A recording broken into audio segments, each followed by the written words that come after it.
Hi, my name is Cooper Durham, and I'm going to be explaining why cooldowns are so important and why it's important to have it in your routine. So, why are cooldowns so important to physical activities? The reason they are so important to physical activities is for a multitude of reasons. Number one, injury prevention. It's probably the main one. When we are doing something such as running or working out or lifting weights, whatever, it's important that we have a cool down because if we go from full intensity to just nothing, and then we try to go back to full intensity, or we try to go back to normal, even there's a greater chance that we will injure ourselves because it is not the body isn't used to it. The body isn't used to not hard, off, on. So when we have these cooldowns, it helps our injury prevention. It helps allow us to not injure ourselves the next time we go and do it. As well as blood pooling. Blood pooling is basically whenever we go from doing something really hard and then just stopping. Usually, blood pools in the legs because we're running or we're doing something, walking, and because they're the biggest muscles. So they usually pull in the legs, and then the heart has to pump it all the way back up into the brain and back into the heart and stuff. And this is what leads us lightheaded. So it's important that when we do go from 100, we cool down and slowly get down to the normal thing, so our heart can do its pumping at a normal speed.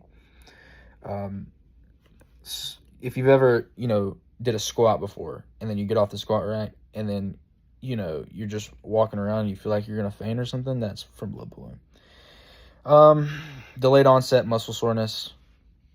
From the study, it just says that 24 to 48 hours after the exercise, soreness is to be expected. Now, soreness is good if we're growing. If we're sore, it means our muscle fibers somewhat tore, and that's what you need to grow muscle. Now, we don't want to be sore after a run, so we cool down so that we're able to do the same exact thing tomorrow and we feel just fine. So when we cool down, that also prevents soreness, not all the way, but some of the way, and it really helps overall so that we can get back to it tomorrow in the way that we want to. And stress relief as well. Stress relief is a big important part because if we go from, like I said, 100 to 0,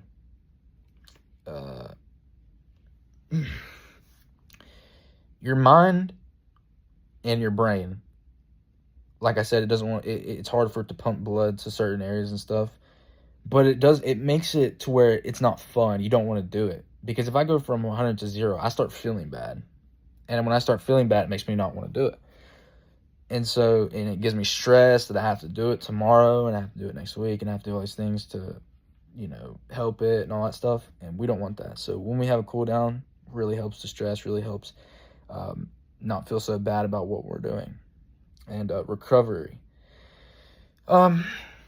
So I'm sure we all know what lactic acid is, the buildup of, acid in our muscles that are released over time through physical aspects such as lifting or running. When we do a cool down, dramatically increases lactic acid. So if I get off a treadmill and I go and I walk to the locker room to grab my stuff to leave to go to my car, right? By the time I get to my car, I'm feeling like my legs hurt because you ever notice how you get off the treadmill, go there, it's easy. It's like you're walking on a cloud, but then you get to your car and your legs feel super heavy. That is an important part of lactic acid. That's what makes our legs hurt so bad right after. And when we cool down, dramatically decreases it. Makes you feel really good. Makes you feel like it wasn't even there. So that's a very important part for the recovery of it.